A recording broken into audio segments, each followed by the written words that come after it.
Welcome to all students. Today we are going to discuss the elements of drama, that is the elements of theater. Right? Today our main focus is on the elements of drama in its literature and theater form. As we discussed earlier, that the word drama has its roots in Greek language. The word drama is taken from a Greek word meaning act or deed. We saw that the word drama comes from a Greek word that is dran and it means to do or to act. So doing or acting makes a drama. So as far as literature is concerned, literature has many genres, many types or forms like poetry, like novel, like short story, and many more. Likewise, drama is one of the genres of literature, one of the types, one of the forms of literature, and its basic medium is a spoken language. When we discuss the concept of drama, automatically there comes the name of a very great man, one of the greatest thinkers of the world, that is Aristotle. Even in the case of literature, Aristotle contributed a lot.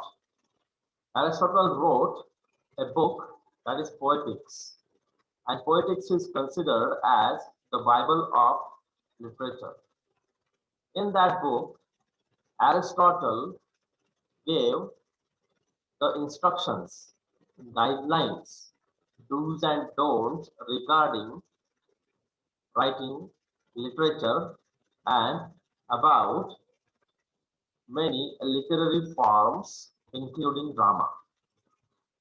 So Aristotle, who was a Greek philosopher, he was the first to write about the essential elements of drama more than 2000 years ago.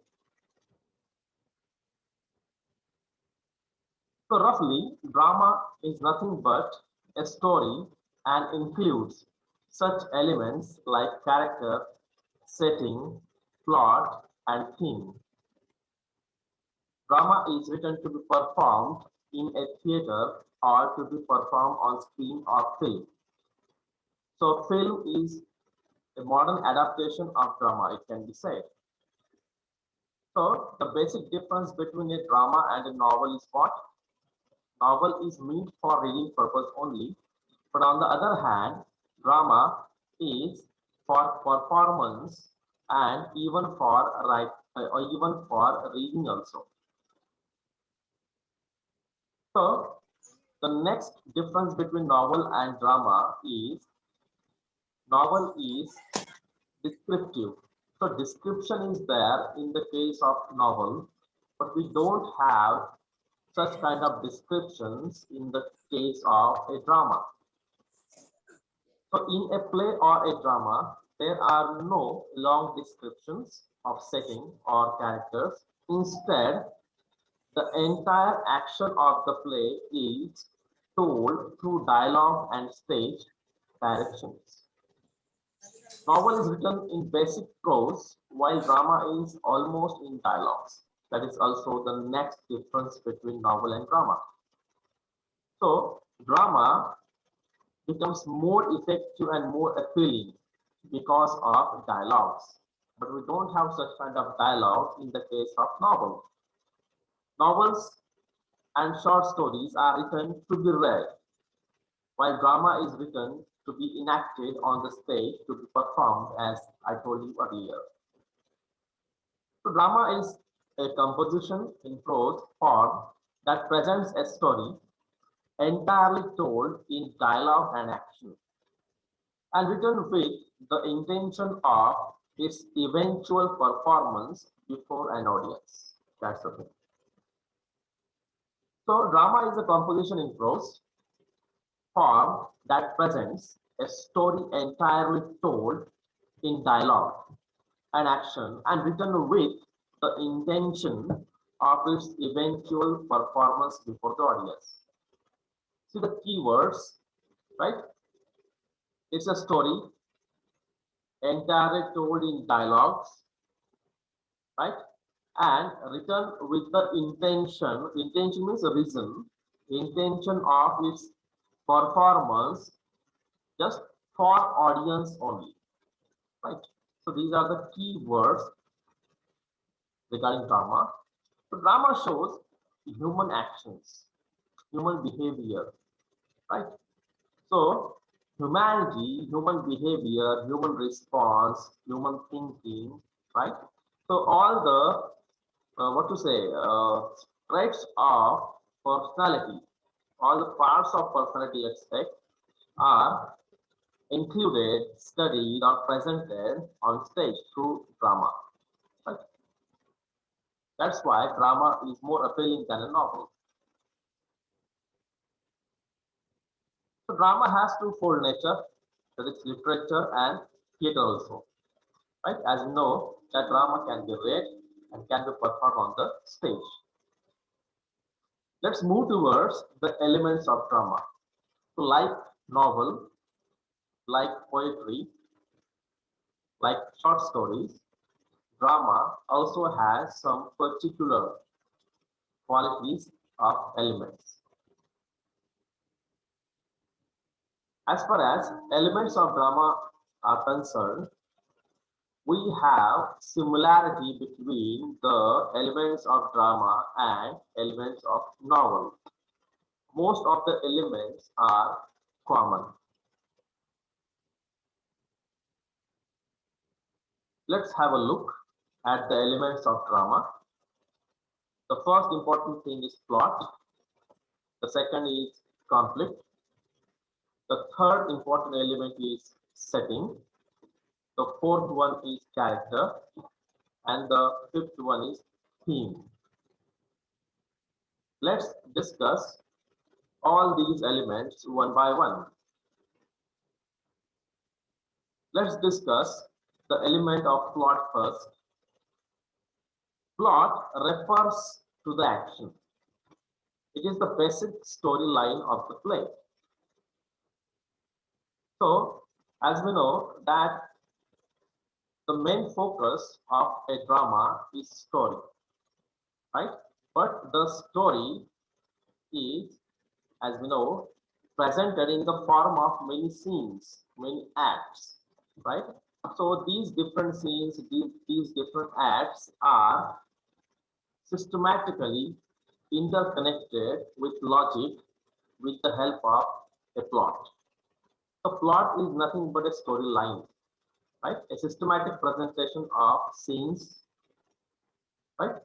So plot can have the stages like initial incident, preliminary event, like rising action, then denouement, then falling action, and climax. Let's move further. Right? According to Aristotle, a good plot should have some stages. Let me tell you again that plot is nothing but a sequence of events that makes up the whole story. Sequence, right? So systematic arrangement of events means plot. Systematic arrangement of events in a story, that means plot. According to Aristotle, plot has some particular structure. It has some stages. See on the screen that we have the 5 important stages in the case of a plot. The first one is exposition. The second is rising action. Third is climax. Fourth is falling action. And final is resolution. So, according to Aristotle, a good plot should have such kind of structure. The first stage, that is exposition, It means introduction. At this stage, the dramatist introduces the essential things related to the drama. The essential things like the information about characters, the information about setting, the information about the theme, or let's say the topic of the drama. So at this stage, the dramatist is expected to inform about the characters, who is protagonist, who is antagonist, right? Which are the major characters, which are the minor characters, right? How they behave, which characters are positive, which characters are negative, right? We can have the information about their interrelationship, like family, friends, like that. Again, we have the information about the setting where the story is taking place. The setting can be a room, the setting can be a city, it can be a village, or any place of action, right? So all these things are very necessary as far as audience is concerned. The dramatist also hints about the theme of the drama, whether the drama is a love story, whether the drama is a tragedy, whether the drama is about some social issue, whether the drama is just for entertainment purpose, like that. So the audience gets a very important information regarding characters, setting, right, and the theme of the drama at this stage. So this is the exposition stage. The second stage is rising action. The story moves forward and it develops a conflict, a struggle, right? As we know, that conflict means a struggle between the positive and the negative characters. Again, conflict has two types: internal conflict and external conflict. Later on, we would discuss the concept of conflict. Here, the stage rising action introduces the conflict. The conflict can be external, means between the hero and the villain, protagonist and antagonist, or the conflict may be of internal, means the tension faced by some character. Right? So rising action introduces the conflict in the story. And the next step is climax. Here, the dramatist intensifies the conflict, intensifies the struggle, right? So main struggle between good and evil, the struggle between good character and bad character. Here, the dramatist, yes, presents it full tension, right? So most of the action of the story happens at this stage. It is the most tense part of the story, most tense part of the plot. So climax can be called as a turning point in plot. Climax gives us the essential elements like suspense and surprise. Climax creates an interest in the story. Right?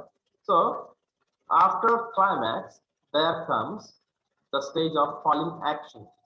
Here, the tension which is intensified means on high stage in climax is lowered in falling action stage. Here, the dramatist tries to cool down the temperature in the story. Here, temperature means the tension created in climax. In the case of falling action, the problem starts getting solved slowly. Action slows down. tension starts slowing down, right? So loose ends are tied up. Loose ends here means the problems in the story are started getting solved. And after falling action, there comes resolution. This is the final stage of a plot. Here resolution means solution. And at this stage, the dramatist solves all the problems, challenges, right? Tricks in the story, finally.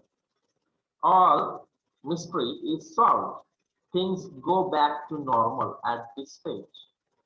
So according to Aristotle, a good plot should follow the chain of exposition, then rising action, then climax, and then falling action, followed by the final destination, that is resolution.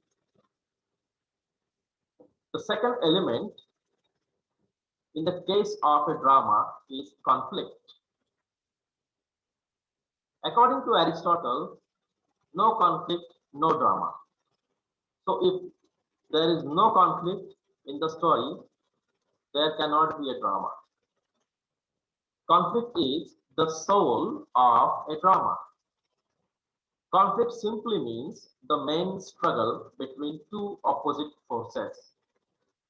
Here, two opposite forces means positive force and negative force. Generally, conflict takes place between positive character and a negative character. Generally, conflict is faced by protagonist and created by the antagonist in the story. So there are two main types of conflict.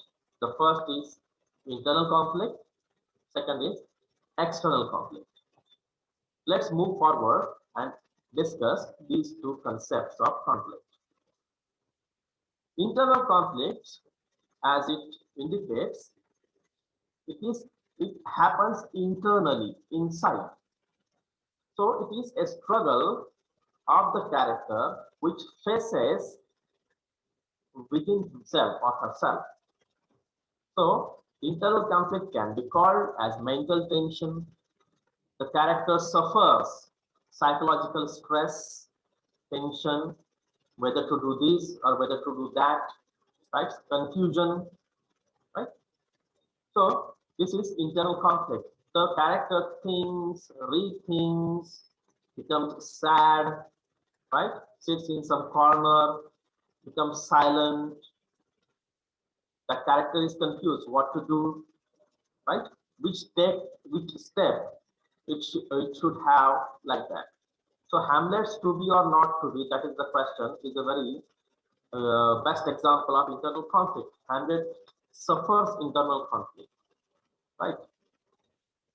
The next type of conflict is external conflict. As it indicates, external means outside. The conflict that takes place out of the character. Out of the character means we can see it on the stage. So the conflict that occurs between the characters, the physical fighting between the hero, between the protagonist and antagonist, bloodshed, murder, kidnapping, abuses, right? Physical fighting, war, right? All these are the examples of external conflict.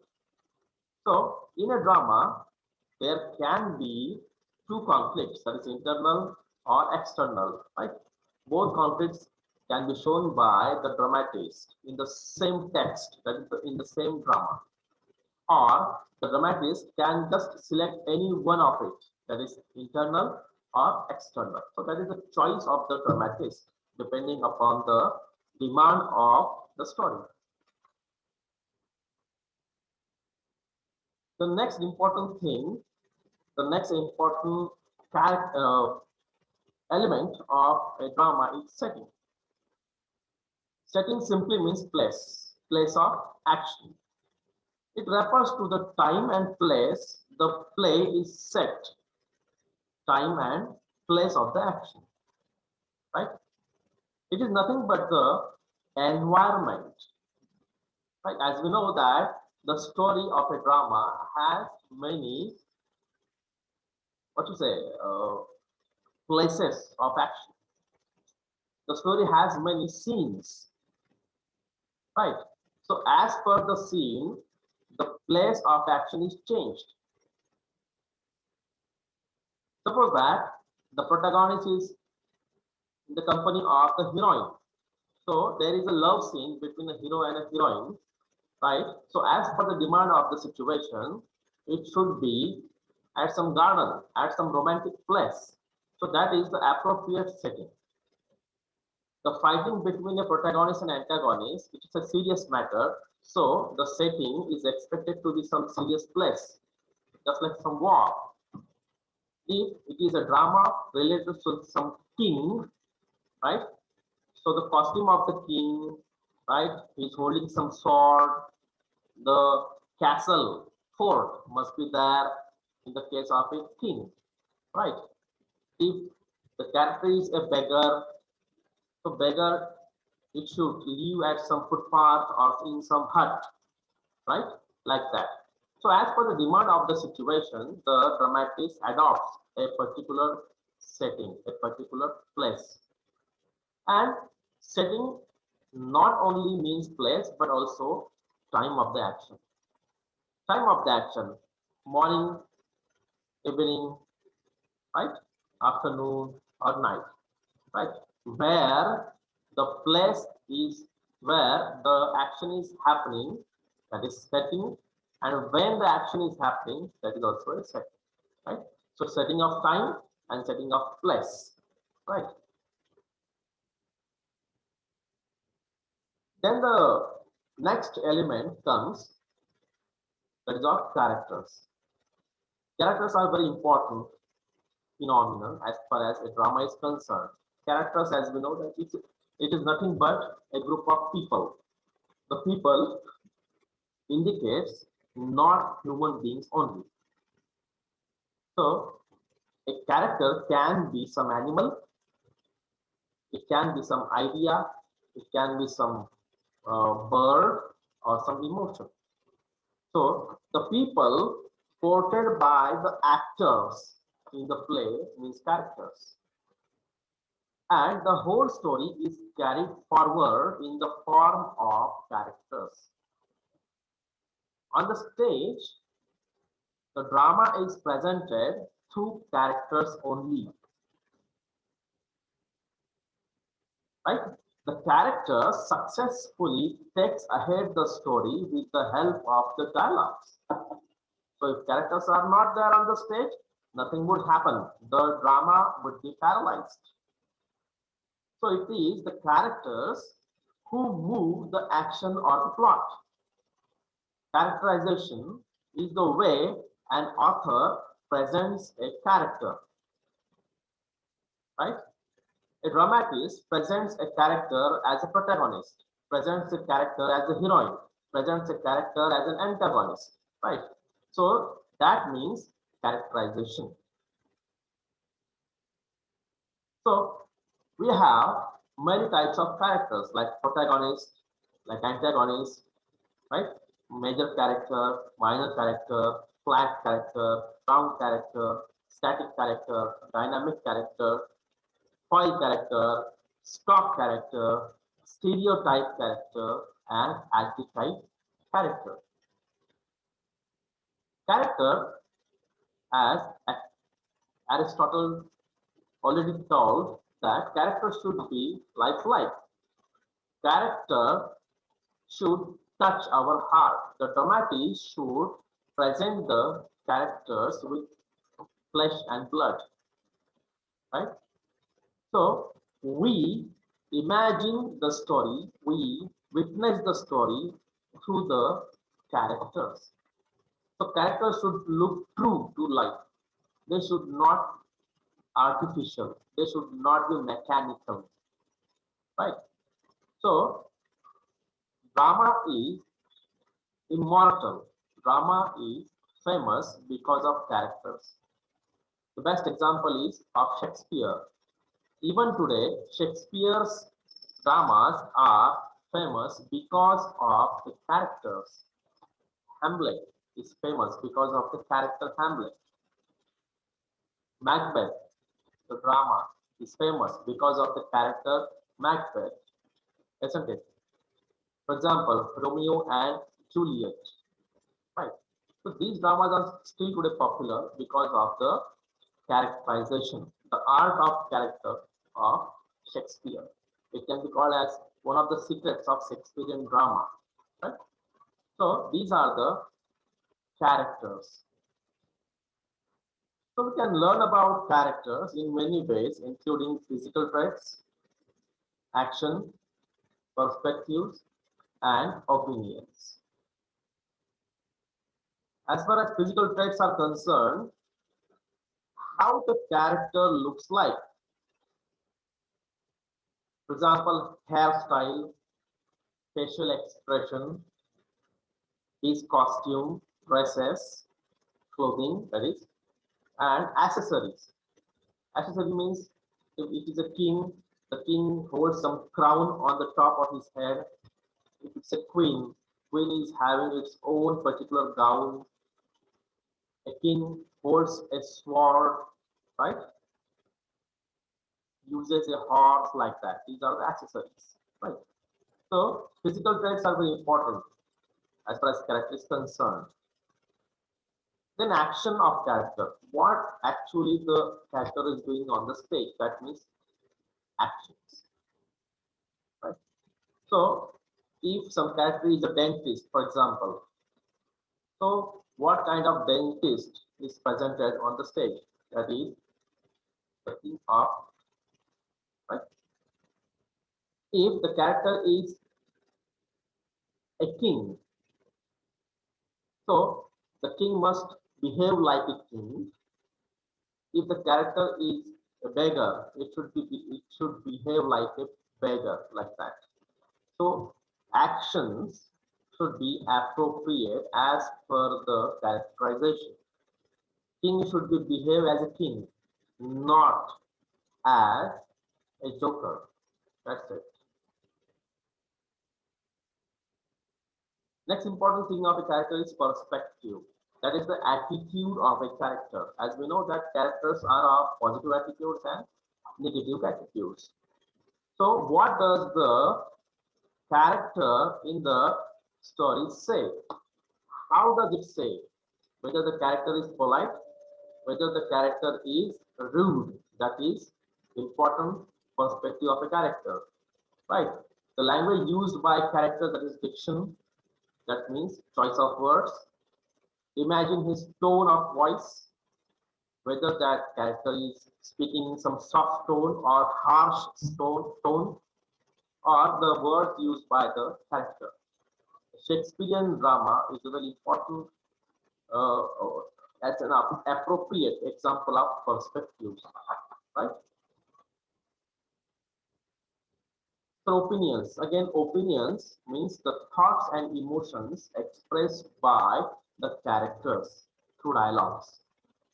Some characters express their views through their speech, their dialogues. So opinions are very important in the case of characterization also. Again, the same thing is over here. As far as characters are concerned, we have different types of characters like protagonist. Here, protagonist is the main character. In our daily life, we can call it as a hero. Protagonist is a main character, and protagonist, as told by Aristotle, should have some qualities, right? It should present from beginning to the end of the story. The story moves around the character, that is protagonist, right? And we generally have a great sympathy, great love for that character. That is called protagonist. The story is directly and indirectly related to protagonist. The protagonist can be called as the backbone of the story. If we delete protagonist from the story would not move ahead. That is, the concept of protagonist proposed by Aristotle. Hamlet is the protagonist, Macbeth is the protagonist, Romeo in Romeo and Juliet is the protagonist, isn't it? So these are the examples of protagonist. The next important type of character is antagonist. In our daily life, we can call it as a villain. So antagonist is equally important as protagonist, and the conflict in the story is created because of the antagonist. Antagonist can be a person, antagonist can be a destiny, that is luck, antagonist can be some animal, can be some bird, right? So it is a main character who deceives, frustrates, troubles, opposes, or let's say works against the protagonist, troubles the hero, right? The main enemy of the story. The next thing is the theme of the drama. Then, what is the theme? It is the central idea or message of the story, the main topic of the drama. It could be a comment, it could be on a related to human values, human behavior, right? It can be an interpretation of life. So theme generally means the topic on which the story is based. For example, Hamlet has the theme that is too much thinking is dangerous. Right? Hamlet thinks a lot. He is busy in thinking and thinking, and he does nothing. That's the theme. The drama Macbeth tells us the theme that over ambition is dangerous. Macbeth is over ambitious. He wants to be the king. That's why he murders his king, right? And Macbeth becomes the king. But this ambition does not last long, right? So this kind of theme is presented in each and every drama. Right? So theme refers to the meaning of the play. Theme is the main idea or lesson to be learned from the play. It can be called as a message. In some cases, the theme of the play is obvious, means hidden or let's say confusing. Other times it is quite subtle, means clear. So conflict between two individuals can be a theme. Conflict between a man and superpower, supernatural power, means luck, can be a theme, right? For example, Titanic, right? In that story, the main antagonist is the luck, right? The conflict between the man and the himself, right? These are the general themes. Again, setting, we have discussed setting earlier, right? We have the types of plot like natural plot and episodic plot. Natural plot is a chronological sequence of events arrangement where actions continuously takes place as an end result of the previous action. And on the other hand, episodic means the story is divided into small episodes, right? From small serials, right? And these episodes are connected, right? But in the case of natural plot, we don't have such divisions. The story moves ahead just like a river flows. So the next important thing is dialogue. Dialogue is the communication, or let's say the exchange of thoughts by the characters. This refers to the words written by the playwright, that is the dramatist, and spoken by the characters in the play. The dialogue helps to move the action of the play along. Right? Many types of dialogues are there, right? Dialogue, as I told you, that the exchange between two or more characters. Die means two, log means language. Language between the two people. So different types of dialogues are there. That is soliloquy, character that is typically alone on the stage, delivers a long speech which is called a soliloquy, which is called swagat in Marathi. Emotions and innermost thoughts in the mind of the character are revealed in a soliloquy. Right? The famous soliloquy is to be or not to be, that is the question. Right? In the case of Nata Samrat, Koni Ghar Deta Ka Ghar, it's a soliloquy. The second thing is aside. So this is spoken by a character to another character or to the audience, but it is not heard by the other characters on the stage. Asides reveal what a character is thinking or feeling. So in the case of soliloquy, the character is standing alone on the stage. And in the case of aside, the character is surrounded by other characters, but other characters don't hear what the character is speaking. That's the difference. So dialogues should be short, meaningful, and it should clearly indicate what the character is thinking about. Right. So dialogue should exhibit the theme of the story. Right. So other technical things are there as far as drama is concerned. That is scenery, that is costumes of the character. So it is an open secret that appropriate costumes should be used by the characters. Properties is the light system. Property just like sword is a property. In the case of a king, right? A crown is a property in the case of a king, right? So in the case of a beggar character, the beggar holds a typical type of costumes like that. So light system, sound system, makeup system, these are the technical elements, essential elements of a drama. Then again, scenery, appropriate scenery should be used by a character, by a dramatist like garden, right?